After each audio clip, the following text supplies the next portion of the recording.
Y ahora sí. Creo que estamos los 7, ¿no? Ya, bueno, buenas noches. Para los que no me conocen, mi nombre es Eduardo Tirabanti.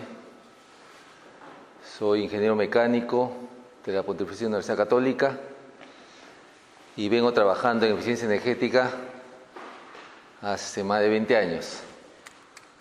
En TechSoup también he dictado varias veces el curso, sino que hace como 2 años por cuestiones laborales ya no me desentendí un poco y he vuelto a retomar nuevamente después de 2 años. 2014 fue la última vez que dicté. ¿No? Y justo me han pasado la voz para el módulo 2 porque me dijeron que en el módulo 1 no me pudieron ubicar. Creo que sí me llamaron, pero al final como estaba con unos proyectos no tenía, la verdad que no tenía tiempo. Entonces estoy retomando. Ustedes ya tuvieron el módulo 1, que es básicamente la introducción de todo lo que es eficiencia energética, pero quiero hacer una pequeña introducción porque como lo ha dictado otra persona, entonces voy a hacer un pequeño resumen de lo que debe haber sido el módulo 1. En todo caso deben haber visto algunas cosas y lo que vamos a ver ahora en este módulo 2 y en el módulo 3. Entonces voy a comenzar con una introducción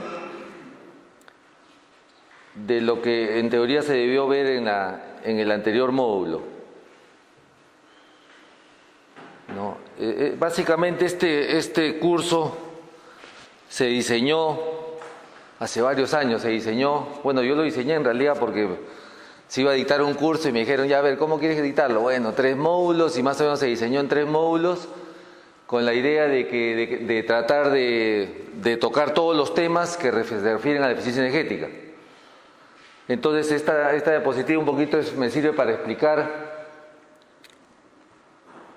todo el entorno de la eficiencia energética, ¿no? Entonces normalmente cuando hablamos de eficiencia energética hablamos siempre de un sistema de gestión, ¿no? Porque normalmente eficiencia energética sin gestión simplemente es como querer apagar incendios, ¿no? O sea, no tienes un plan de acción. Entonces si no tienes un plan de acción, por ahí se te ocurre, vamos a cambiar luminarias, vamos a ver los motores, entonces comienzas a tomar medidas y muchas veces las medidas sin un plan de acción terminan primero sin determinar lo que has ahorrado y segundo terminas peleándote con tu departamento de financiamiento, no departamento administrativo, porque al final como no ven resultados dicen, no, la eficiencia energética no sirve para nada, me has hecho gastar plata y no he visto el ahorro, porque cuando ven la factura dicen, oye, el ahorro no está, ¿dónde está el ahorro?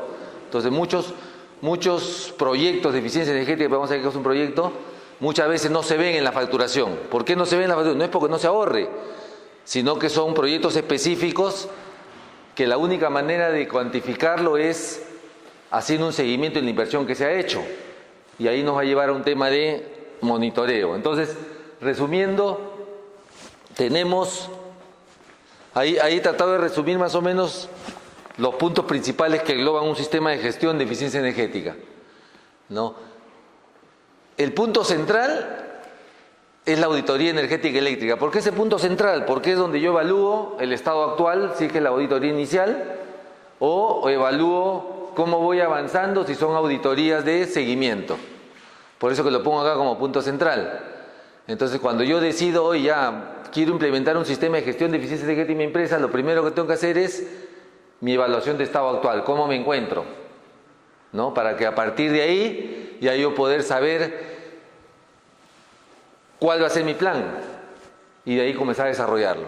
Ahora, dentro de esto ya vamos a llegar a un punto donde deben haber hablado en el módulo 1 de tarifario. En el caso de eficiencia energética, bueno, vamos a enfocarnos bastante en eficiencia energética eléctrica, ¿no? Entonces vamos a ver el tema de las tarifas del energético. Claro, porque cuando hablamos de energía, normalmente cuando hablamos de energía está ligado a un energético, ¿no? El energético principal de la mayoría de las industrias es la electricidad, ¿no? No quiere decir que es la única, pero es el principal energético.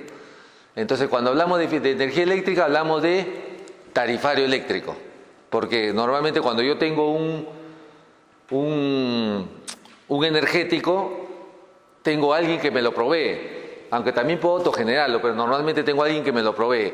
Y ese alguien que me lo provee normalmente está dentro de un entorno normativo, claro, porque la energía no es un bien como cualquier otro bien, es un bien público y normalmente todos los países tienen una normatividad ligada a ese producto, ¿no? Entonces, este producto está ligado a toda una normatividad y esa normatividad es la que regula los precios que voy a tener acceso para esa energía eléctrica, hablando de energía eléctrica, ¿no? Ahora, otro tema importante que también está ligado a la gestión es los proyectos de eficiencia energética. ¿Qué cosa es un proyecto de eficiencia energética? Lo vamos a ver dentro de un ratito.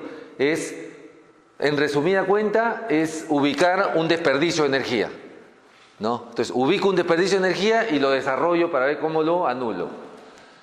Luego también tenemos el tema de estudio de calidad de energía eléctrica, que lo vamos a ver en este módulo, que está ligado a uno de los principales componentes que tenemos en toda la industria, que es el motor eléctrico, ¿no? El motor eléctrico es un componente de casi todos los sistemas energéticos, aire comprimido, cualquier tipo de maquinaria, en la mayoría de los procesos industriales tenemos la presencia de motores eléctricos, que también es tema de este módulo, eficiencia en ese componente principal, que es el motor eléctrico.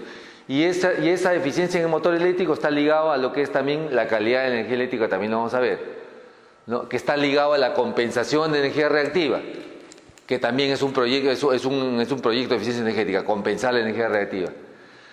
Luego tenemos también la alternativa de autogenerar nuestra propia energía. Actualmente estamos con toda la tendencia medioambiental, ¿no? Entonces, ya sabemos que la energía que se genera en el mundo es principalmente quemando combustible fósil, sea petróleo, sea carbón o sea gas natural. Entonces, el 70% de la energía mundial actualmente está depredando nuestro planeta. Entonces ya está cambiando la conciencia medioambiental, entonces ya se está tendiendo ¿a qué? A microproyectos de generación renovable. Por supuesto que todavía es un poco filosofal eso porque no es muy rentable, pero ya es una tendencia que se está dando en el mundo, no solamente, ¿no? Y por supuesto Perú no es ajeno a lo que está ocurriendo en el mundo.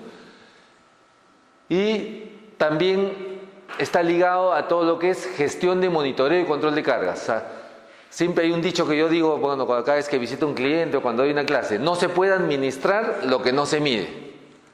Entonces hay un falso concepto en algunos ejecutivos, cuando yo he tenido oportunidad de visitar plantas, de creer que están administrando su energía. Cuando yo le pregunto, ¿tienes un sistema de monitoreo de energía en tu planta? No.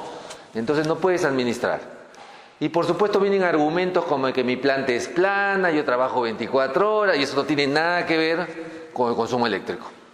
No hay planta plana, yo no conozco planta plana, ¿no? Todos tienen un factor de planta.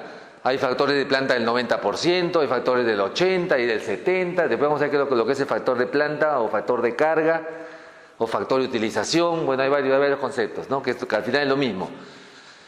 Pero yo necesito monitorear. Entonces, si yo decido hacer una gestión, tengo que pensar, primero tengo que empezar a monitorear, porque si no monitoreo, no voy a tener la más mínima idea de lo que está ocurriendo en mi planta. Y después vamos a ver, ahora que vamos a ver motores, por qué no tengo la más mínima idea, ¿no? Entonces, la gestión de monitoreo es crucial y está íntimamente ligada también a la auditoría energética. O sea, por eso que he puesto acá la auditoría energética en el centro y todo lo demás como ramales, porque todos son importantes y todos están ligados a esta evaluación inicial. Ahora, sobre esto ya hablaron en el módulo 1, la importancia de esta auditoría, ¿no? Entonces,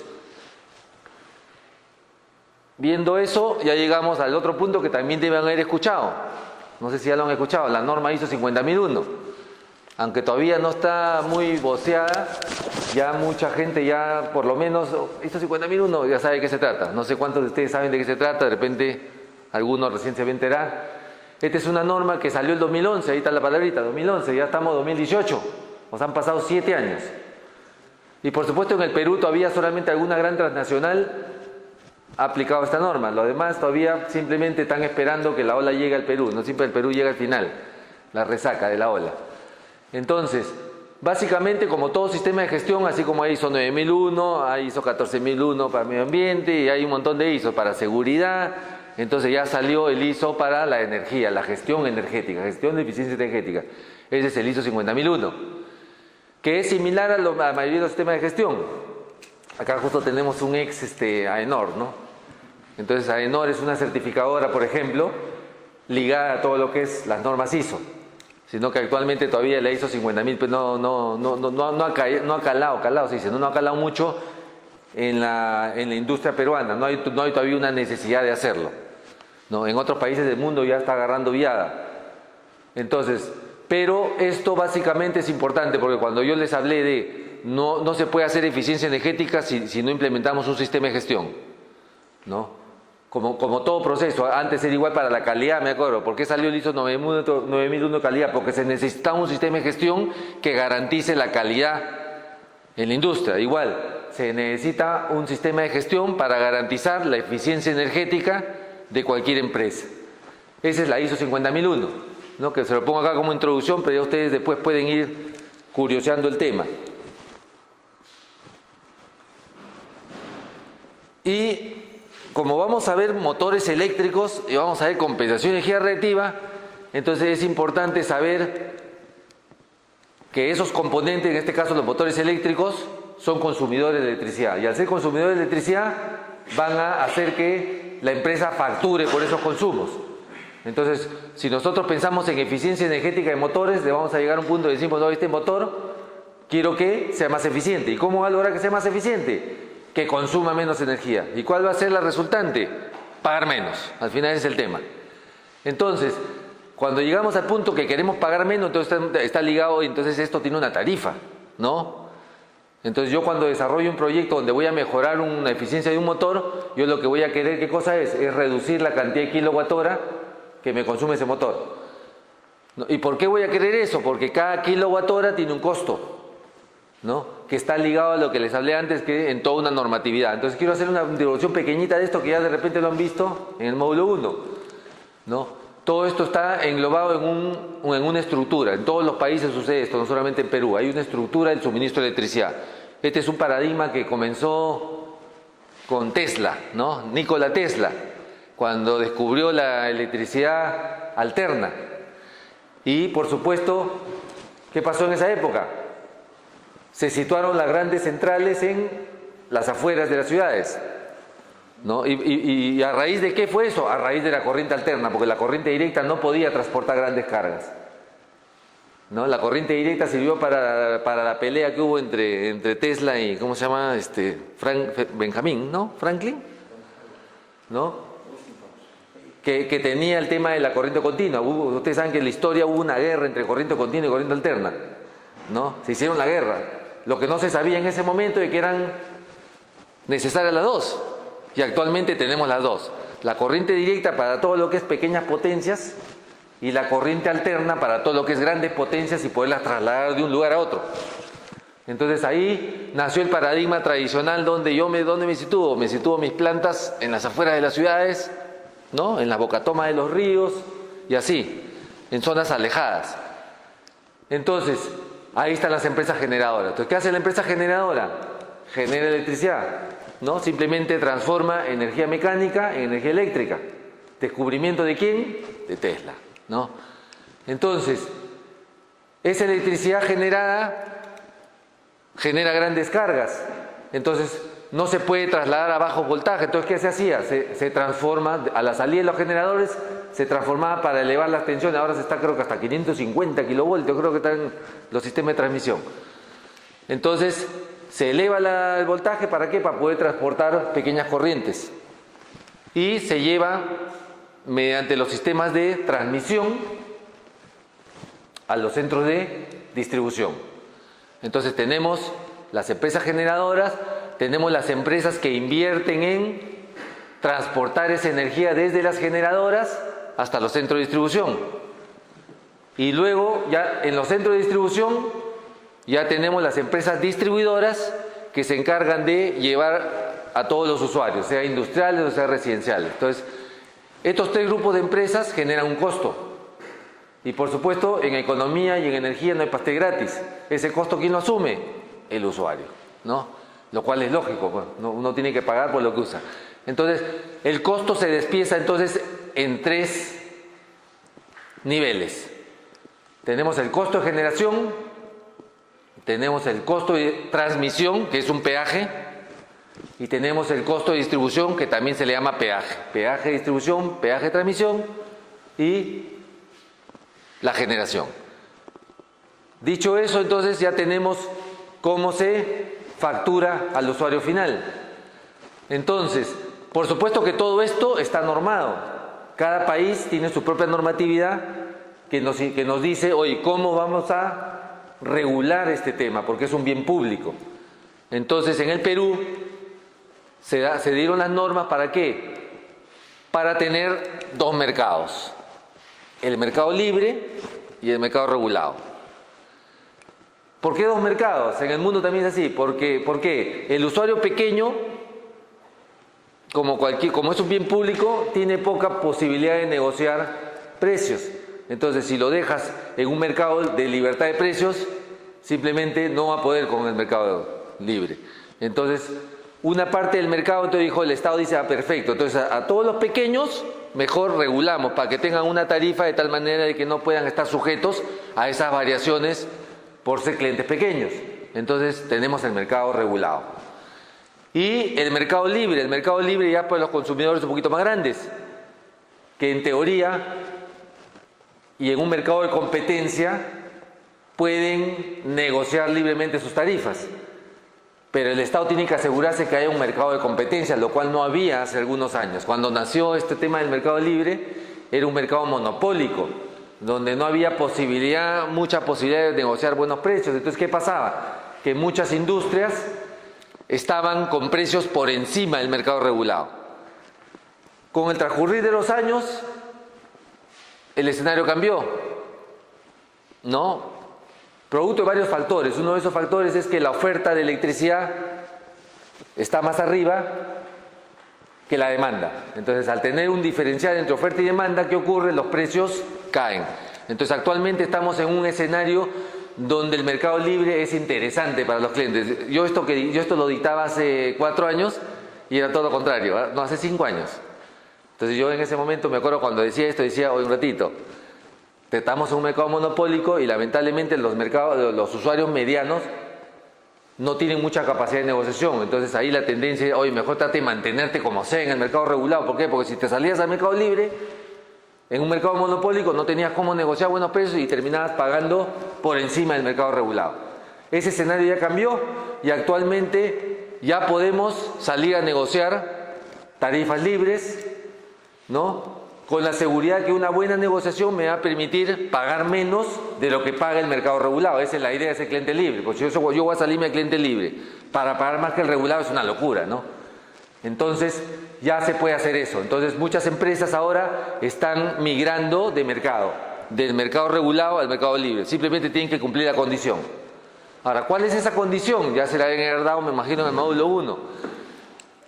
200 kilowatts. Entonces, hasta 200 kilowatts de demanda máxima, yo estoy obligado a ser regulado.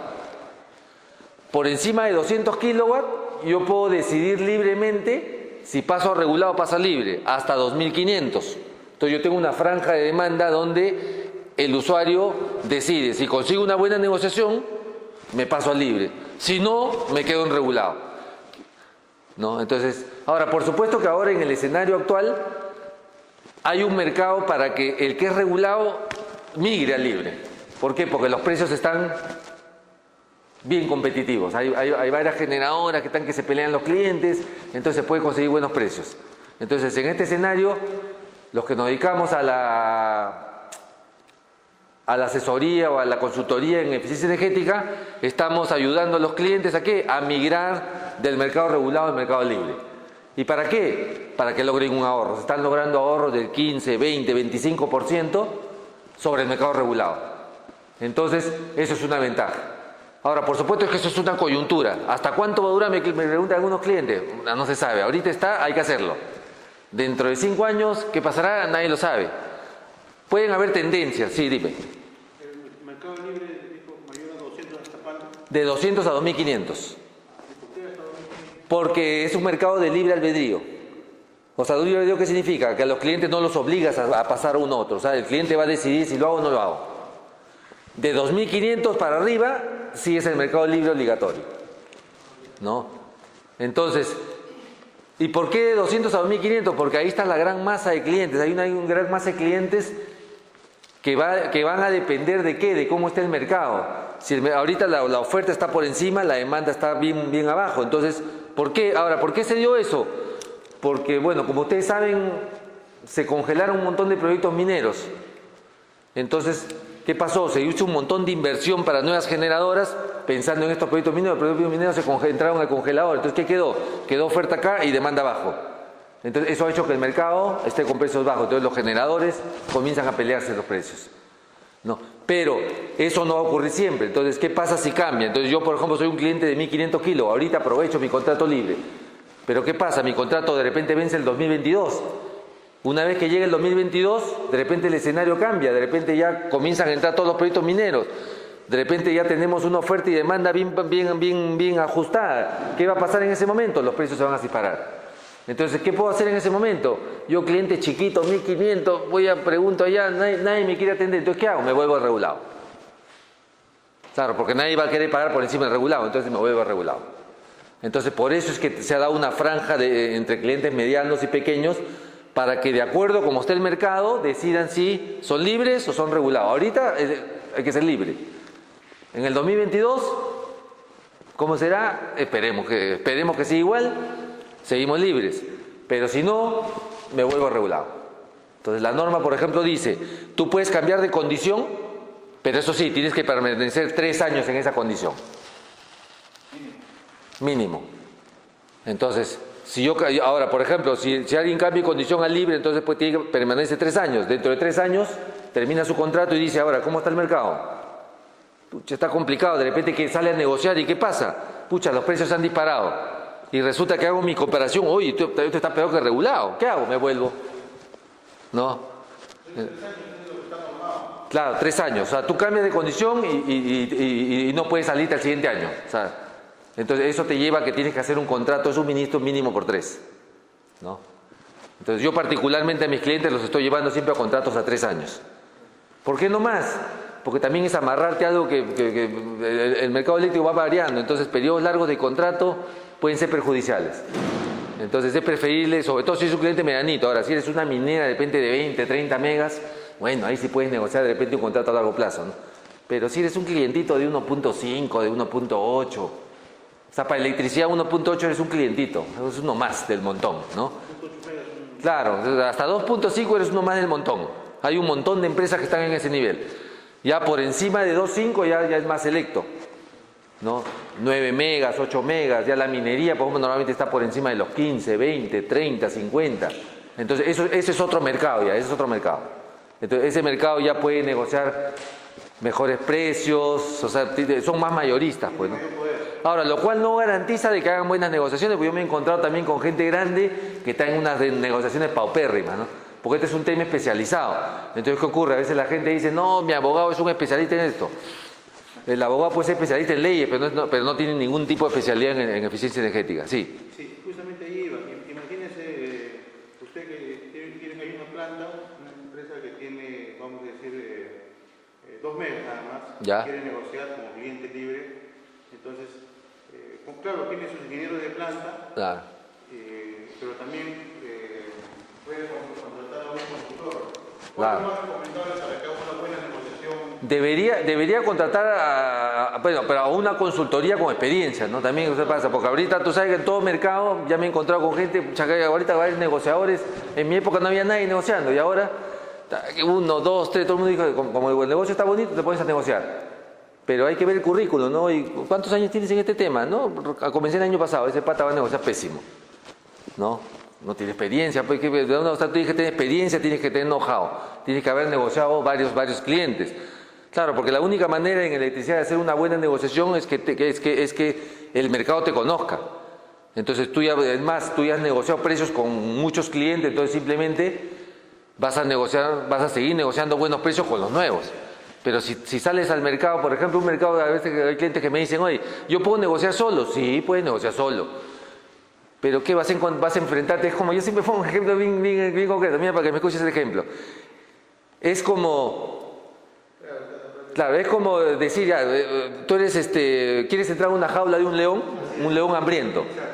Entonces agarra y dice, ¿puedes entrar? Sí, puedes entrar. Abre la jaula, métete, ¿no? Y tratar de convencerlo que no eres su presa, ¿no? ¿Por qué digo la de león? Porque lamentablemente el mercado está así, ¿no? O sea, los generadores son unos tigres, unos leones. Entonces, de acuerdo a tu cara, si tú eres una persona que no tiene mucho conocimiento, te van a tragar con zapatos y todo, ¿no? Entonces, ¿qué tienes que hacer? Tienes que entrar con un domador. ¿El domador qué cosa es? Es alguien con experiencia, con su látigo, ¡fum! Y lo pone como un menino, así, su patita acá y comienza a sacar la lengüita. Pero ¿cómo romper ¿no? ese paradigma en el cual a veces la empresa dice, "Oh, pero muy caro te cobra el consultor, muy caro"? Pero el ahorro, normalmente una consultoría profesional con experiencia no te cobra adelantos y te cobra sobre el ahorro. Comienzas a ahorrar y sobre el ahorro vas a pagar. Eso es muy importante, sobre el ahorro. Lógico, ahí sí.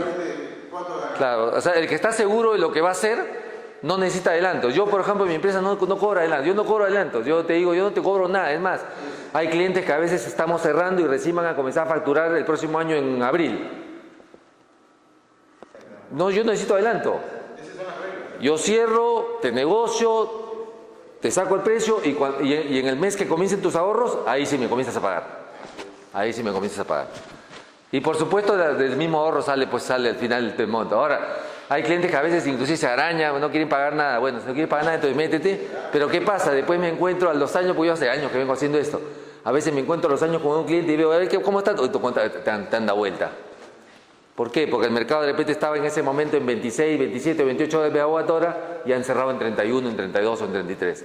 Entonces estás perdiendo. Al final lo que te quisiste ahorrar por pagarle al consultor del ahorro, al final te salió más caro porque terminaste de pagar mucho más dinero. Claro, lo que pasa es que saben que los clientes, un cliente cualquiera no tiene experiencia en este tipo de negociaciones. No tiene, pues, no tiene. A diferencia de los generadores. Zapatero de zapatos. Claro. Es su día. Lógico, es su día a día, es lógico. Está bien. ¿Tú en qué empresa trabajas? En Entel. En Entel. ¿Ah, todos son Entel acá? 1, 2, 3. ¿Todos son Entel? Ah, mira, está bien. Ellos no. ¿Tú eres de qué empresa? Transformadores eléctricos. ¿Fabricante? ¿Promesa? No, o es más pequeña. Ahí, ¿tú? Es una institución del Estado. Institución del Estado. ¿Cuál? El BCR. El BCR, pero en mantenimiento. ¿Tú eres Entel? Nota. Entel. O sea, 1, 2, 3, 4 Entel. No, 5 Entel. Está bien. Bueno, Entel ahorita tiene también potencial de negociación. Justo estoy postulando a una licitación de su parte. Vamos a ver, pues no sé en qué andará eso. Pero bueno, ya estamos ahí. Entonces ya está claro que entonces tenemos estos tres niveles, por supuesto. ¿Por qué digo esto? Porque ya aclarado este tema de regulado y libre. Entonces, cuando uno es cliente regulado, todo esto se combina y ¿para qué? Y termina en un plan tarifario regulado. No, el plan tarifario regulado combina todos estos costos y te los ponen en tarifas. No, normalmente para el mercado industrial tienes las tarifas en media tensión, que es MT2, MT3 y MT4. Y para el clientes más pequeños de baja tensión tienes el BT2, BT3 y BT4.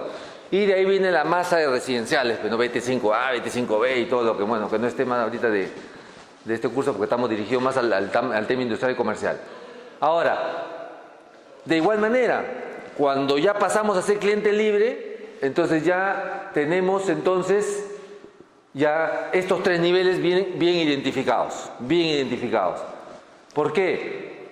Porque la libertad de precios se da solamente en la generación. O sea, yo negocio precios en generación, energía en generación y demanda en generación, nada más. ¿Por qué? Porque esto sigue siendo regulado. El peaje de transmisión, OCINER lo regula, lo publica y el suministrador lo aplica a tu factura. Igual la distribución. Ahí no hay nada que negociar. Entonces solamente se negocia el megawatt hora.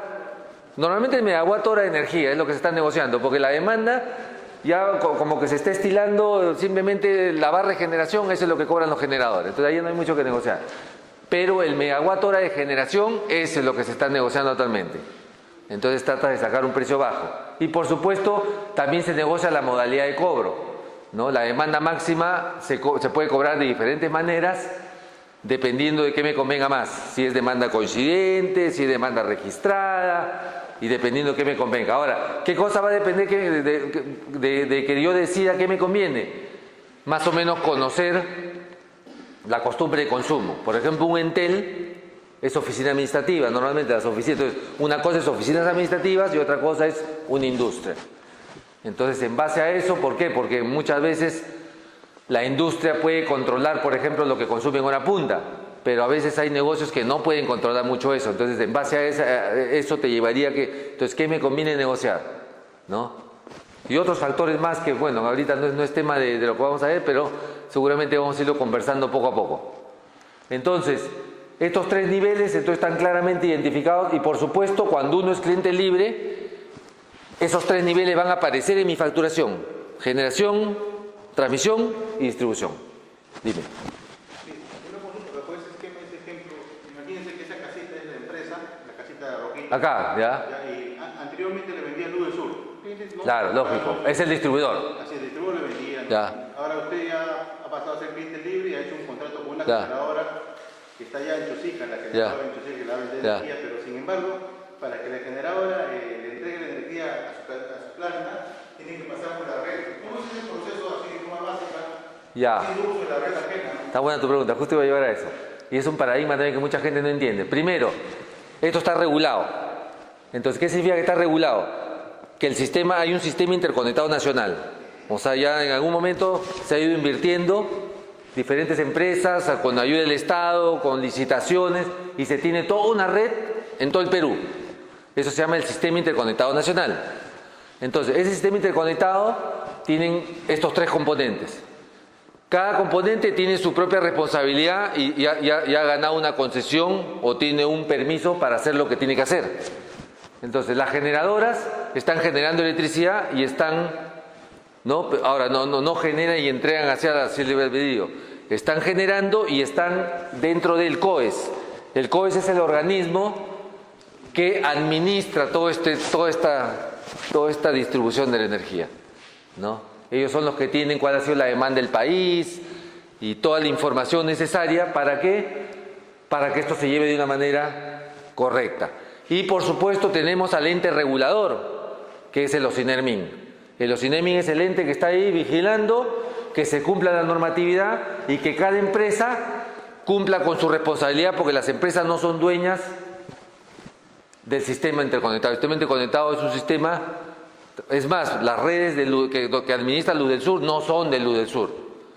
Luz del Sur ha ganado la concesión y trabaja sobre esas redes, pero el día que Luz del Sur incumpla, posiblemente pierda la concesión, se vaya y no se va a llevar sus cables, se va a ir simplemente y va a venir la nueva empresa distribuidora que gane a administrar nuevamente la energía. ¿Por qué explico esto? Porque a veces el cliente o mal, a veces de una manera, no sé si el cliente entiende mal o el suministrador es un poco vivo y les hace creer a los usuarios de que las redes son de ellos. Y eso es falso, las redes no son del distribuidor. El distribuidor está administrando esas redes mientras tenga la concesión. El día que se le acabe la concesión, carga maletas y se manda a cambiar, pero no se lleva ni un cobre. Pero ¿hay cuántas inversiones se realiza la distribuidora? Por ejemplo, No realiza la distribuidora. no, el centro de transmisiones, tenés por ejemplo invertido en un set de las Malvinas, las Malvinas, y hace inversiones pues, en nuevas prestaciones, crecimiento de redes. Claro, pero eso es parte, no, pero eso no es de ellos, pues. Eso es parte de lo que se ha comprometido al momento de la concesión. El contrato de su concesión no le va a permitir de que después, yo me levanto porque estoy invertido. No vas a levantar, solo levantas tus maletas. Eso es parte de los contratos de concesión. O sea, por eso te digo, por eso les explico esto. Esto es una normatividad. Entonces no es como otro tipo de negocio donde yo te construyo algo, no me pagas, voy y me lo llevo. No, aguante, no te da nada. Agarra tus maletas y te mandas a cambiar. ¿No? ¿Por qué? Porque todas las inversiones que ellos hacen no es porque son buena gente. Es porque están obligados a hacer ciertos tipos de inversiones, porque muchas de las inversiones se la cargan al usuario, ojo. O sea, uno cree que debes hacer la inversión, después te vas a dar cuenta cuando tú, por ejemplo, aumentas carga, no sé si alguno ha hecho procedimiento de aumento de carga, le va a llegar una factura o no le va a llegar una factura. ¿Qué estás haciendo ahí? Estás pagando esa vaina, eso lo estás pagando tú como usuario. O sea, la norma dice así, tú quieres un aumento de carga, normalmente si ya la red está atendida, de repente te van a hacer un presupuesto pequeño porque ya está rendida, pero si no está atendida la red, te tiene que tender la red. Entonces, el usuario es el que la paga. Por supuesto que la paga, eso es lo que no conocen muchos usuarios, la pagan, pero hay un contrato donde después el suministrador te tiene que devolver ese dinero. O sea, tú eres responsable del punto de suministro para adentro, pero el punto de suministro para afuera, la empresa encargada, en este caso la distribución, porque el distribuidor siempre tiene responsabilidad de la línea de distribución. O sea, en otras palabras, el generador, cuando yo cierro con un generador, no significa que el generador le va a quitar la chamba al distribuidor. Cada uno tiene su responsabilidad. El distribuidor sigue siendo, por eso va a cobrar su 30 y tantos % de distribución. Lo único que pasa es que como está todo normado, ¿qué pasa? Actualmente, por ejemplo, si tú estás con un distribuidor y eres cliente libre, ¿qué ocurre? El distribuidor cobra la distribución dentro de la factura, ¿no? Cobra la transmisión y cobra la generación. Cobra todo. ¿Y después qué hace? Paga lo que corresponde al generador, paga lo que corresponde a la transmisión y se queda con la distribución.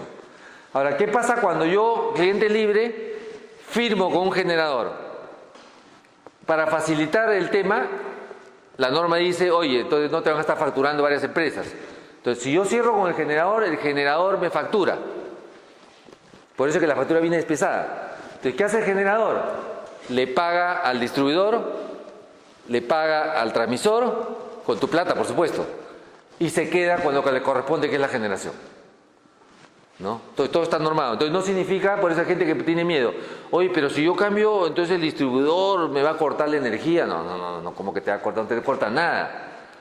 Él está obligado a seguir atendiendo, y si no atiende, tú haces tu reclamo y le va a caer su multa por no atenderte. Entonces la normatividad es para todos, ¿no? Entonces pero muchas veces el distribuidor usa esa arma de terror para que el cliente diga, no, mejor no me cambio. Y te hacen perder dinero porque el mercado está más barato. Pero eso ya es por desconocimiento, por eso que ahí es donde yo iba. ¿Te vas a meter a la jaula de león? Asesórate, porque el león te va a comer. Lo primero que te va a decir, no, ¿sabes qué? Mejor trabaja conmigo, porque si te pasas al generador, entonces mira, vas a tener problemas de cortes, yo no te puedo atender bien. Eso es falso, eso es mentira. Eso hay que grabarlo. Yo estoy peleando con mi grabadora y con eso después chaqueteas con todo. Lógico, por eso yo siempre grabo la clase. Entonces, ¿por qué? Porque es un tema de especialización. Entonces muchos clientes, por eso como no saben, entonces entran al terror y hay una cultura de terror a nivel mercado eléctrico que viene de muchos años atrás. O sea, normalmente los distribuidores siempre te han mantenido al terror. No, si te vas con otro, pierdes. Falso. Todos los que he cambiado están mejor atendidos. ¿No? ¿Por qué mejor atendidos? Porque el generador quiere ganar clientes.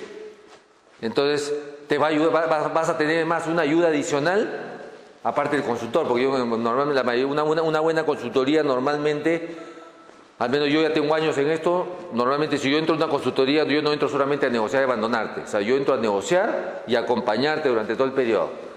Entonces, si hay un problema, ya pásame la voz, ya perfecto, pum, se soluciona. ¿No? Y si no lo soluciona el distribuidor, pues para eso tienes los reclamos, tienes un montón de armas como para poder solucionarlo. Es más, el distribuidor no es tonto, no se mete con la gente que conoce. O sea, la gente que ya conoce, va bien, a eso somos los intocables. ¿Con quién se mete? Con el ignorante, pero con el que no sabe. A ese sí lo apabullo, le corto de energía, lo tengo aterrado, ¿no? Pero a la hora que se encuentran con una buena asesoría, ya no te tocan. Ya no te tocan, te tratan bien, ingeniero, tranquilo, no te preocupes, ¿no? Cambia la cosa. Entonces, ¿por qué? Porque el conocimiento da seguridad. La ignorancia da miedo. Disculpe que use la palabra ignorancia, pero ignorancia en el sentido no depredativo, sino en el punto de vista que no es mi especialidad, pues sino zapatero a tus zapatos. Claro, si tú eres papelero, produce papel. Si tú eres Entel, dedícate a las comunicaciones, pero si tú quieres de comunicación y quieres agarrar temas de energía, vas a patinar. Vas a patinar porque te vas a encontrar con un león que primero te va a aterrar y segundo te va a tratar como él quiera, sobre todo en precios. Y cuando el cliente pide un corte de energía porque va a hacer un mantenimiento, ¿a quién le solicita el corte? ¿A la distribuidora o a la... No, siempre con la distribuidora, pero normalmente, por ejemplo, yo todos los clientes que tengo ya con los generadores, el generador es el que te hace la gestión. Normalmente el generador te avisa, te pone un sectorista, un partner. Entonces todo se hace a través de... Y es mejor porque así tienes una sola persona, porque ¿con quién miércoles hablo? Entonces ya tú tienes asignado una persona y esa persona es la que te hace todas las coordinaciones. Pero ¿quién es el que hace todo? El distribuidor lo hace igual. O sea, no cambia nada, lo único que cambia es que mejora la coordinación, ¿no? Y ya tienes un poquito más de seguridad en cuanto a conocimiento. Entonces ya el distribuidor ya no te puede vapulear. ¿Por qué? Porque ya está enfrentándose aparte que el generador también es otra empresa igual que no le conviene tratar mal a sus clientes. Entonces al final muchas de las cosas que se hacen a través del generador. No, entonces eso es cuando cambias. Normalmente lo que está pasando es que el Udelsur siempre ha sido su trato malo, entonces está perdiendo muchos clientes. ¿Y por qué pierde clientes? Por tonto, porque no pueden competir en precios o no quieren competir en precios con los generadores. Entonces están perdiendo muchos clientes. Enel también está perdiendo clientes, aunque Enel, como tiene su propia generadora, entonces a veces tiende también a tener un poquito más de ventajas, pero en todo caso hay varios generadores que están atrás de esto, ¿no? Entonces este es un tema especializado, ¿no? Ahora seguimos avanzando entonces, antes de tomar el tema de... Ahora, entonces vamos al punto de uno de los ramales, el centro que vimos en la presentación inicial, ¿no? La auditoría energética, que ya la han visto en el módulo 1. ¿Por qué es importante? Es más,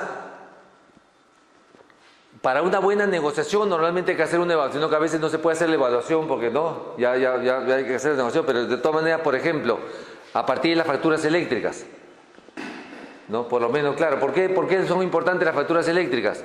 Porque ahí uno tiene una idea del historial de consumo del cliente, ¿no? Entonces, por eso siempre se pide, dame tus últimas 12, porque con esas 12... ya yo tengo una idea, más o menos cuál es su perfil, cuánto consume en hora punta, en fuera de punta, cuál es su nivel de demanda. Hay un montón de información que me permite hacer una evaluación antes de ir a negociar. Entonces ya con esa información y con lo que uno conversa con el usuario, claro, porque a veces uno agarra la historia y de pronto el usuario de repente tiene planes de inversión para el siguiente año, para los siguientes 12 meses, entonces de repente va a cambiar, se le pregunta, ¿tienes algún plan de cambio, plan de inversión? No. Más o menos es lo que voy a hacer. Ah, perfecto. Entonces, esa historia me sirve para futuro, ¿no? Entonces hay que tener en cuenta siempre cuál es la proyección. Eso normalmente te lo brinda el usuario. Entonces, una auditoría energética, ¿qué cosa es? Ya lo vieron en el módulo anterior. En resumen, es una evaluación del estado actual. Es como tomarse una foto. ¡Pum! ¿Cómo estás? ¿No? Ahora, ¿cómo se hace esa evaluación? Con un trabajo de gabinete, ¿no? Que es todo lo que es ya el análisis, y un trabajo de campo. ¿No? En el trabajo de campo normalmente está acompañado de mediciones, ya lo han visto. Hay que desplazar analizadores o en todo caso tener un sistema de monitoreo que permita ver cómo se está distribuyendo la energía al interior de la edificación. Y a partir de ahí ya se comienza a hacer los análisis. ¿Y para qué? Para identificar proyectos de eficiencia energética. ¿Qué más identificamos ahí? Tratamos de identificar desperdicio de energía. ¿Y qué más identificamos ahí? De repente renegociar un contrato o de repente cambiar al cliente libre, ¿no? O cualquier cosa que se va a identificar. Entonces todo eso se reconoce en la auditoría energética. Esto también se supone que se debe haber visto en el módulo anterior. Esto vamos a verlo también en este módulo. ¿Y por qué vamos a verlo en este módulo? Porque este módulo también se va a encargar de lo que es compensación de energía reactiva. Entonces, si vamos a compensar, tenemos que pensar que todos esos equipos de condensadores que vamos a colocar en nuestra planta estén protegidos. Entonces, y la protección, ¿en qué está ligada? En mi nivel de calidad que tenga, ¿no? Entonces, si yo coloco mi banco de condensadores en un ambiente totalmente distorsionado, ¿qué va a pasar? Ese banco va a ser caput. Entonces, y al final yo quería evitar el pago de penalidad y termino pagando la penalidad encima de que invertir en los bancos. Entonces, el tema de calidad de energía es un tema importante que también lo vamos a ver. ¿Por qué? Porque estamos viendo también el tema de compensación de energía reactiva. ¿Y por qué vamos a ver compensación de energía reactiva? Porque también está ligado ¿a quién? A los motores, pues. ¿Quién genera energía reactiva en nuestras plantas? Los motores eléctricos. Y como vamos a ver eficiencia en motores eléctricos, una de las cosas primordiales que cuando hablamos de eficiencia en motor, ¿qué cosa es? Es compensar toda esa energía reactiva que se está inyectando, ¿producto de qué? Producto del trabajo de mis motores eléctricos. ¿Qué otra cosa vemos en el tema de gestión de eficiencia energética y auditoría energética? La gestión de monitoreo, ¿no? ¿Qué implica esto? Implica medir, ¿no? Ahora, por supuesto que normalmente en la mayoría de las industrias que nos encontramos, que no tienen monitoreo, ¿no? Simplemente llega la factura, consumo, cheque money, pago, ¿no? Y es más, algunas ni siquiera llevan un control de su facturación, ¿no? Llega la factura y se va de frente a finanzas, a pago. Entonces, pero ya el hecho de tener por lo menos la facturación, algo de información nos da, pero no es suficiente. Entonces tenemos que tener una medición y registro de por lo menos lo que está pasando en mi alimentación principal. Y por supuesto, si adicionamos algunos centros de consumo, ¿no?, lo más importante es mejor aún todavía. Entonces, esta medición, por supuesto que la medición moderna no era como la antigua, donde tú colocas un medidor y que un tipo quiera medir, ¿no?, ir a tomar lectura. No, ya no es así. Entonces, los sistemas modernos de medición son electrónicos, tienen registro, es más, hasta tienen aplicación. Sacas tu celular y ahí tienes tu aplicación de tu consumo, tu curva de consumo, cómo va, se cayó, no se cayó. Entonces, toda esa tecnología existe. Entonces, la idea es poner un sistema de monitoreo moderno que permita no solamente medir en los diferentes puntos, sino registrar, centralizar. ¿Para qué? Para poder generar los reportes. Y a partir de esos reportes ya tomar algunas medidas de control de picos, de reducción de consumos, controlar la hora punta y una serie de medidas que están. Y por supuesto, todo eso que hace que tengamos una gerencia energética dinámica que cambia, se ajusta de acuerdo a cómo vayan viniendo los datos del monitoreo. Entonces, este es un tema también importante que está ligado a una gestión de eficiencia energética. Y por supuesto, uno de los objetivos de la gestión de eficiencia energética es ¿qué cosa? Es descubrir esto, descubrir proyectos de eficiencia energética. No tenemos que, al final ese es el objetivo. ¿Para qué hacemos una auditoría? Porque queremos ahorrar. ¿Y cómo vamos a ahorrar? ¿No? Ubicando y elaborando proyectos de eficiencia energética. Entonces, un ejemplo de un proyecto de eficiencia energética, por ejemplo, el más básico, el más identificable, un diseño de un sistema de compensación de energía reactiva. ¿Por qué es el más fácil de identificar? Porque eso lo vamos a ver en la factura, ¿no? Vemos una factura y vemos pago por energía reactiva, miércoles, 5.000 soles, ¿qué es eso? ¿Qué ha pasado? Hay que diseñar un sistema para evitar esa penalidad. Entonces, ¿y qué cosa es esto? Es un proyecto, ¿no? ¿Por qué un proyecto? Porque hay que primero cuantificar cuánto estoy consumiendo en reactiva. Después hay que ver qué tecnología voy a aplicar. Y después hay que aplicarlo. ¿No? Otro ejemplo de un proyecto de eficiencia energética es optimizar los picos de demanda. Puede ser un par de ejemplos. Esos son los más identificables. Y por supuesto hay muchos más que se van a identificar. Entonces, ahí más o menos pongo qué es un proyecto de eficiencia energética, ¿no? Primero es identificar un proceso productivo o de servicios o anexo que presente desperdicio de energía, ¿no? Yo ubico un proyecto, un proceso, y ¿esto qué me está generando? Un desperdicio, al cual se le puede cuantificar, claro, porque si yo no puedo cuantificarlo no me sirve de nada. O sea, yo tengo que tratar de cuantificar ese desperdicio, cuánto me demanda ese desperdicio. Una vez que yo identifique, ¿qué cosa es identificar un desperdicio? ¿Cómo lo identifico? ¿Cómo lo cuantifico? Con unidades de energía, ¿no? Y luego tengo que saber cuánto me cuesta ese kilowatt hora. Eso está ligado a la tarifa, ¿no?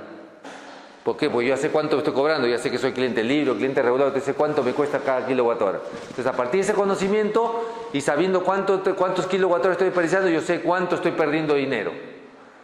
Y a partir de eso, ahora, esa pérdida de dinero se transforma ¿en qué? En potencial de ahorro. ¿Cuándo se transforma en potencial de ahorro? Cuando yo genero un proyecto. Entonces, ahora, ¿qué me va a permitir ese potencial de ahorro? Que cuando yo implemente la medida que tengo que tomar, yo voy a recuperar esa inversión. ¿Cómo la voy a recuperar? con ese ahorro, porque esa plata ya no la voy a perder una vez que yo tenga implementada la tecnología.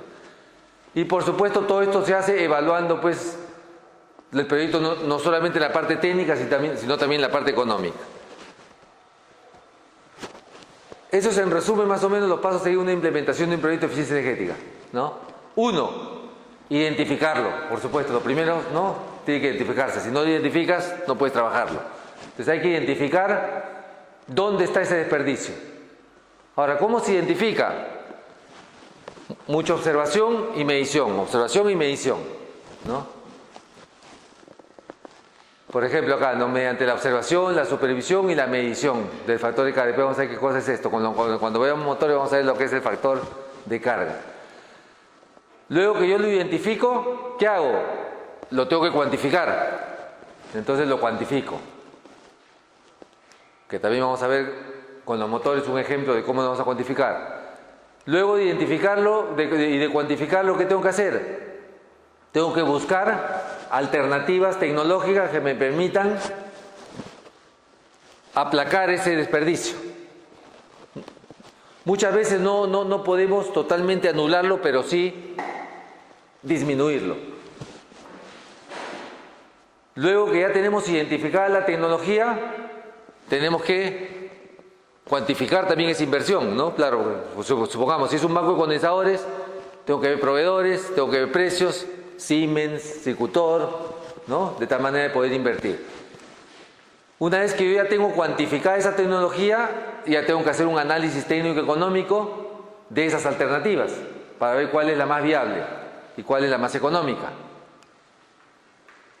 Una vez que yo identifico y selecciono ya cuál es la tecnología, ya se implementa.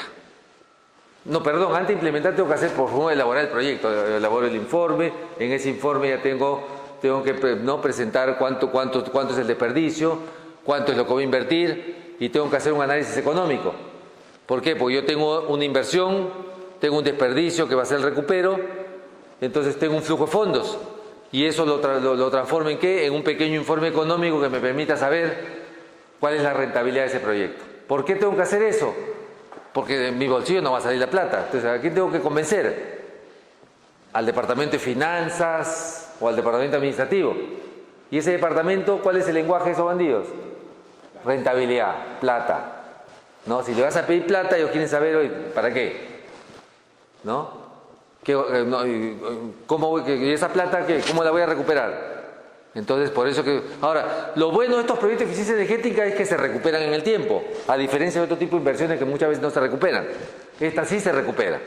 Entonces hay que convencer al financista de que está invirtiendo su dinero, ¿no? ¿Por qué? Porque va a poner un dinero, por ejemplo, en bancos condensadores.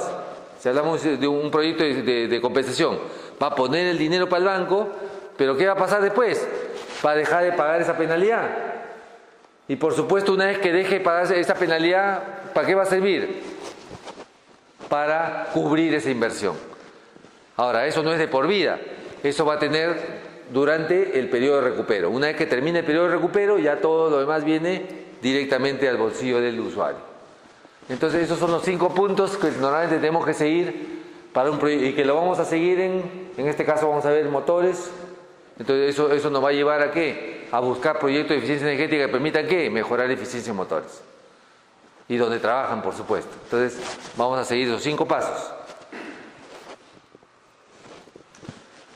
Este es un ejemplito, por ejemplo, de una tablita, ¿no? Normalmente cuando tú ya haces una auditoría, comienzas a hacer tus mediciones, ya tienes un sistema de gestión, llega un momento donde vas a comenzar a identificar ya diferentes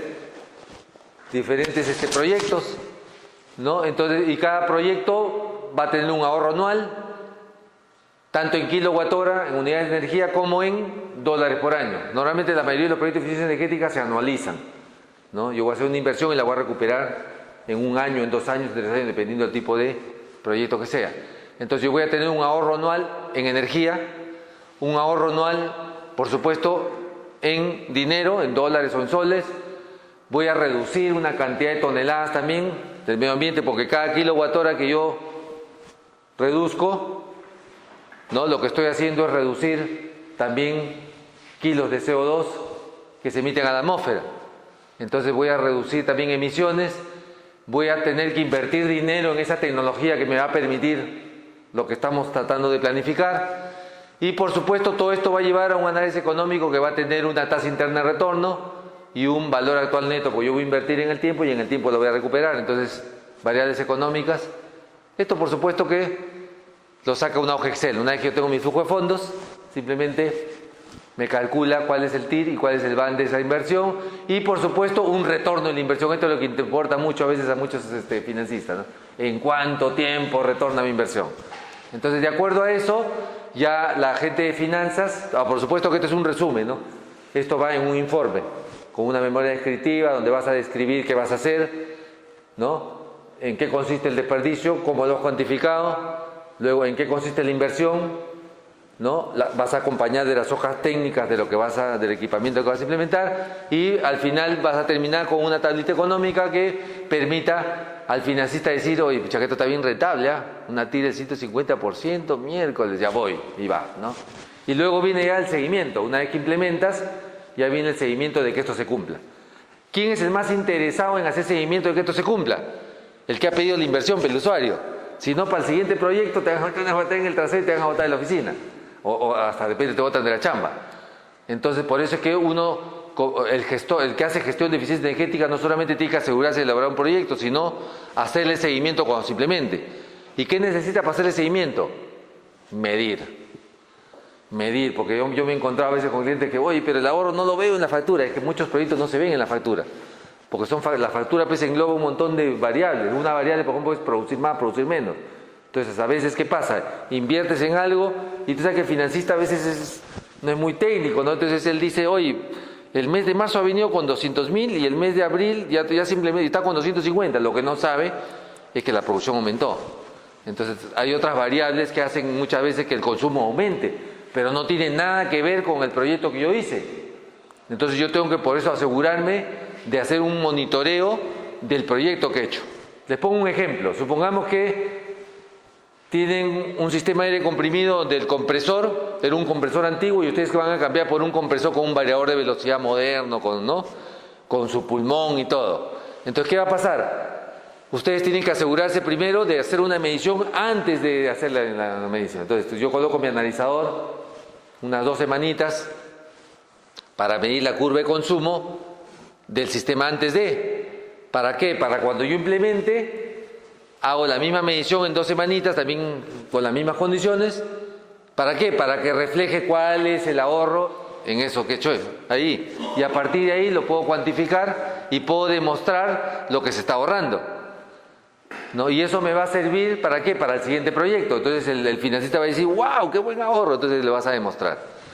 Ahora, muchas veces es necesario poner, por ejemplo, si yo siempre digo a muchos clientes, si vas a hacer una inversión en un sistema, si vamos a cambiar el sistema de aire comprimido, que es un sistema fundamental en cualquier planta, entonces yo tengo que ponerlo a monitorear. Entonces ahí tengo que convencer al financista, oye, en mi proyecto estoy incluyendo un analizador, un medidor multifunción para que me registren los consumos, de tal manera que yo pueda saber cuánto es el ahorro. Y ese medidor lo voy a colocar primerito, antes de hacer el cambio. De tal manera que las semanas previas ya comienza a registrar el consumo del sistema antes de. Luego ya va a venir el cambio, va a venir la nueva tecnología y voy a tener el registro después de y voy a poder calcular exactamente el ahorro. Entonces ya me va a ser más fácil convencer al financista, primero de que su inversión terminó en el ahorro que yo había proyectado, de repente más de lo que había proyectado. Normalmente un buen gestor de eficiencia energética siempre toma factores de seguridad. O sea, un buen gestor lo que hace es proyectar un ahorro y en la realidad obtener más ahorro, ¿no? Ese es lo ideal. Entonces, esto es una tablita, por ejemplo, ya que sirve para el financista, ¿no? donde yo voy acumulando información de los diferentes proyectos que voy haciendo y los ahorros. Por supuesto que yo proyecto y después tengo que tener una tabla de ahorros reales, donde ya una vez que implemento y comparo el ahorro proyectado versus el ahorro real, y ahí es donde viene la eficacia del gestor, ¿no? Y ahí es donde vas acumulando experiencia y vas acumulando eficacia de tal manera de que en futuros proyectos es más fácil que te desembolsen los dineros. ¿Por qué? Porque eres una persona eficaz. Primero que proyecta bien y segundo que sabe hacer un seguimiento para demostrar lo que proyectó. Porque si no puedes demostrar lo que proyectaste, se te cae el negocio y ya por supuesto que pierdes, ¿cómo se llama? Pierdes, ¿cuál es la palabrita? Credibilidad, pierdes credibilidad. Entonces ya una vez que como un gestor va perdiendo credibilidad, ya, sobre todo si eres un asesor, si comienzas a asesorar en eficiencia energética y con los años pierdes credibilidad, no vas a durar ni 5 años en el negocio y vas a tener que cambiar de rubro, obligado. La única manera de perdurar en el tiempo es siendo eficaz. Si haces una negociación y logras ahorros, por supuesto que ese cliente te va a contratar nuevamente y le va a pasar la voz al otro y el otro te va a contratar y así vas creciendo. Pero si haces una negociación, la haces mal. Haces la segunda, la haces mal. Haces la tercera, se te acabó el negocio. Porque ya no hay quien cree en ti. Entonces eso funciona, igual funciona cuando eres un ejecutivo de una empresa. ¿Por qué? Porque tú vas a convencer a tu empresa de que haga una inversión. Entonces tú tienes que asegurarte, primero, de proyectar bien y segundo, de medir bien para que después puedas convencer al financista de que, oye, ahí está tu ahorro. Entonces comienzas a ganar credibilidad para los siguientes proyectos. Por eso es que es importante tener este sistema de gestión que va a permitir tener toda esa información. Bueno, este es algo ya que yo normalmente siempre hablo de esto porque este es el futuro, ¿no? Definitivamente las energías renovables. No se ve mucho ahora, pero ya con el tiempo va a aumentar la tendencia a invertir en proyectos de eficiencia energética que sirvan ¿para qué? Para generar energía limpia. Entonces voy a ahorrar no solamente en costo económico, sino en costo medioambiental. Este es un tema que se viene al galope, entonces hay que irse preparando. Lo pongo ahí simplemente como referencia. Ya, entonces, preguntas, porque más o menos he hecho una introducción rapidita. ¿Cómo les fue en el primer módulo? ¿Qué vieron? Bueno, el índice no creo que lo hayan variado. ¿Había tarifario eléctrico, vieron? Tarifario eléctrico. Ya vieron por lo menos la tarifa regulada, la tarifa libre. Ya, después, ¿qué es una auditoría energética? Algunos pasos que se siguen. O sea, más o menos, entonces creo que con la introducción entonces les ha servido para recordar algo. ¿Tienen alguna pregunta sobre este tema ya para entrar de lleno a nuestro tema? Está más o menos claro, ¿no? Aunque bueno, de todas maneras en el desarrollo van a salir cosas que siempre vamos a regresar al punto del módulo 1. El módulo 1 es más importante cuando yo lo dictaba, porque normalmente todo lo demás ya es consecuencia de lo que hemos aprendido en ese módulo. Por eso es que posiblemente en la medida que vayamos avanzando, vamos a ir siempre retrocediendo un poquito a ciertas cosas que se deben haber visto en el módulo 1. Entonces, ya dicho eso, entonces vamos a entrar ya un poco ya a lo que es ya el tema de este módulo 2. Entonces, ya vamos a comenzar con... Ya voy a seguir con la presentación que decorada por TechSoup. No lo han cargado la presentación. ¿No lo han cargado todavía? La instrucción no lo cargó, ¿no? No, eso ya, también ahora como recién me he metido, quiero ver cómo cargar algunas cositas adicionales, quiero cargarles bueno, antes se da por mail, pero ahora todo se carga. Sino que como recién me han dado el link, ya en la medida de las siguientes clases voy a tratar de meterles algún material adicional para que puedan acceder. Ya, entonces esto es lo que nos trae al módulo que estamos comenzando. Compensación, bueno, le llaman compensación de motores eficientes, ¿no? Ahora, siempre me gusta aclarar algo, ¿no? O sea, el gestor, siempre voy a hablar de gestor de eficiencia energética, porque así se llama cuando hablan de un sistema de gestión en ISO 50000, ¿no? Hay un gestor energético, ¿no? Entonces voy a referirme siempre al gestor energético. ¿Por qué? Porque es el responsable de que el sistema de gestión de eficiencia energética de la empresa donde está camine, ¿no? Entonces, desde el punto de vista del gestor de eficiencia energética, acá no vamos a ver mejoras en el diseño de los motores, ni vamos a cambiar cosas en los motores. Los motores ya hay gente que se dedica a fabricar motores y ellos son los especialistas en eso. Lo que hace el gestor de eficiencia energética es buscar qué tecnología es la que más le puede producir reducción de costos, ¿en dónde? En su edificación, ¿no? Entonces acá vamos a ver ese tema, porque a veces hay alumnos que me decían, oh, ingeniero, y vamos a ver cómo funciona el motor exactamente. No, acá no vamos a dedicar al motor, pero desde el punto de vista de la eficiencia energética, ¿no? Y cómo el motor, ahora tampoco vamos a ver un motor aislado, porque el motor no es aislado, o sea, el motor está dentro de un sistema, ¿no? Entonces, y normalmente trabaja en un sistema donde tienen diferentes, muchos sistemas a veces tienen varios motores, ¿no? Entonces también trabajan con su variador de velocidad y con su tipo de arranque.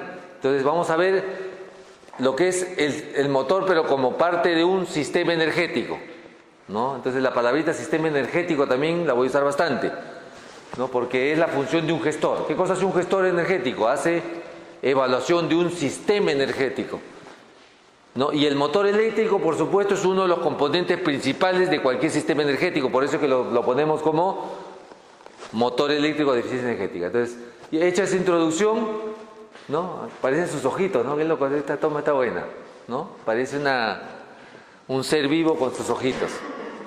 Entonces, pero básicamente es eso, es como un ser vivo en realidad el motor. Entonces, hay un poco los objetivos que queremos lograr. Objetivos, ¿no? Primero, reconocer las ventajas y limitaciones de los motores de alta eficiencia. Bueno, en general los motores eléctricos, porque los motores eléctricos son de baja eficiencia, media eficiencia, alta eficiencia. Entonces vamos a reconocer primero reconocer qué tipo de motores tenemos, y a partir de ahí, y cómo están funcionando, y a partir de ahí buscar de repente alguna tecnología que permita mejorar el funcionamiento de ese motor, o de repente cambiar de motor, ¿no? Si es que nos encontramos con un motor que ya cumplió su vida útil o que no está diseñado para la aplicación específica donde se encuentra. Eso pasa muchas veces en muchas industrias, ¿no? Que te encuentras con motores que no están trabajando para lo que fueron diseñados, ¿no? Entonces están simplemente reemplazando. A veces un reemplazo se vuelve algo común en una industria. Entonces estamos trabajando con motores muy grandes o motores muy pequeños para lo que tienen que realizar. Entonces ahí es donde tenemos que reconocer primero eso. El segundo punto es utilizar catálogos. Bueno, esto de acá, los catálogos, felizmente todo fabricante de motores siempre nos da la información. Entonces tenemos que solicitarla, ¿para qué? Para poder seleccionar lo que más nos convenga. Y por supuesto, el motor eléctrico al funcionar genera la energía reactiva, ¿no? Si no, no puede funcionar. Porque uno diría, oye, pero ¿por qué genera eso? Porque lamentablemente el diseño del motor se hizo y para poder funcionar necesita generar esta energía reactiva, ¿no? Pero eso significa que nosotros tenemos que de hacer algo con esta energía reactiva, porque si el motor la genera, la va a inyectar a la red interna nuestra. Y cada motor que funcione va a inyectar más energía reactiva y por supuesto se va sobrecargando esta energía. ¿Qué cosa es? Una corriente, son corrientes reactivas. Estas corrientes reactivas se van juntando, se van acumulando, ¿y qué me van a producir? Me van a producir pérdidas. ¿Por qué pérdidas? Por efecto Joule. Bueno, la mayoría se acuerda lo que es el efecto Joule, ¿no? Toda corriente que circula por un conductor genera calor. Cuanto más corriente, más calor. ¿Y qué cosa es el calor? Es una energía y no es gratuita. En energía no hay energía gratuita. Ese calor que uno siente en un cable, ¿qué cosa es? Alguien lo está asumiendo. ¿Quién? La red eléctrica. Más calor, más kilowatt hora, ¿no?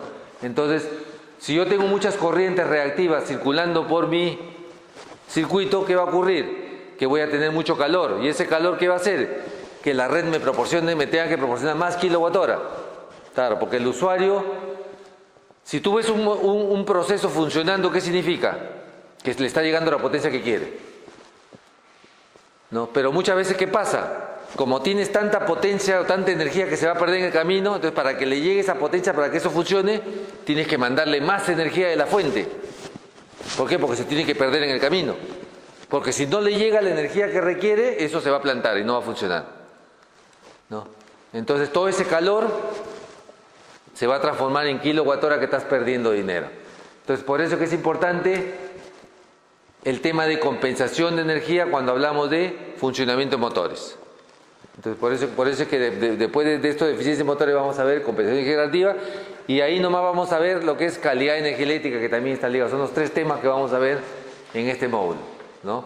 Que están íntimamente ligados, por supuesto. Uno depende del otro. Entonces, eso es básicamente lo que vamos a ver. Entonces, por eso que son 3 temas. Si lo resumimos, hay 3 temas: eficiencia de motores eléctricos, compensación de energía radiativa, que está ligado a estos motores, y estudio de calidad de energía eléctrica, que está ligado a, no solamente a la compensación, sino por supuesto a toda la electrónica de nuestra edificación. Entonces, esos 3 temas. Y por supuesto vamos a comenzar con el primer tema, que es eficiencia de los motores. Ya, una consulta: ¿cómo acostumbran más ustedes? ¿Hacemos un break de mitad de clase o hacemos un poco más corrido y terminamos un poco antes? ¿No? Con break, ¿no?